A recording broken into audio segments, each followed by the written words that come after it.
DPWH Antique District Engineering Office nagpangayo sang paghangop sa wala pa natapos nga konstruksyon sang naguba nga taytay sa Paliwan River.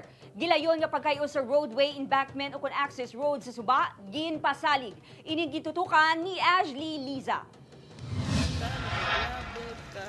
Malaba sa gihapon ang pila sa mga pumuluyo agud makasakay sa motorbangka kag makatabok sa Paliwan River sa Antique. Mataas paabi ang tubig sa Suba. Gani hindi pa man masuguran sang DPWH ang pagkayo sang na-wash out nga access road o kontemporaryo nga alagyan sa Suba.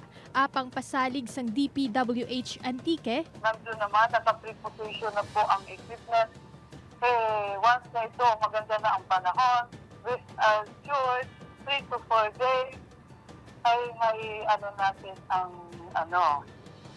roadway embankment. Suno kay Engineer Uy, magluwas sa roadway embankment, may 3 pa ka proyekto o kung makabig long-term nga plano nga obrahon ang DPWH agud malabyan sa mga pumuluyo. Ang 300 million pesos nga construction sang bag-o nga taytay ang nag-umpisa na sang Abril 11 kag ginalauman nga matapos sa sulod sang isa ka tuig. Ginahulat naman ang pag-release sang 70 million pesos nga pondo para sa pagkayo sang naguba nga taytay nga kung masuguran ginalauman nga matapos sa sulod sang 8 ka bulan. Sa karon ginahulat pa ang component sang ikatukod nga Bailey Bridge nga bagaserbe naman nga alagyan sang light vehicles samtang ginakonstruct ang taytay. Ginalauman naman nga matapos ini sa sulod sang 2 tubtob 3 ka bulan. We have 4 options.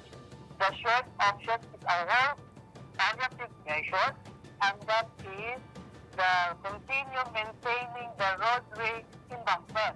Kasi all of those projects na i-implement po namin ay nagbabay po kami ng time. Ginpunto ni Engineer Uy nga kuhaon sa budget sang DPWH ang pagkayo sang roadway embankment. Nagpangayo man ini sang paghangop sa mga pumuluyo kag ginpasiguro nga ginaaksyonan sang DPWH ang problema. Please bear with us kasi hindi naman po talaga agad-agad ma-implement in a snap of our finger ay agad-agad nandiyan na ang solusyon. Balita halin sa probinsya sang Antique, Ashley Liza, 1 Western Visayas.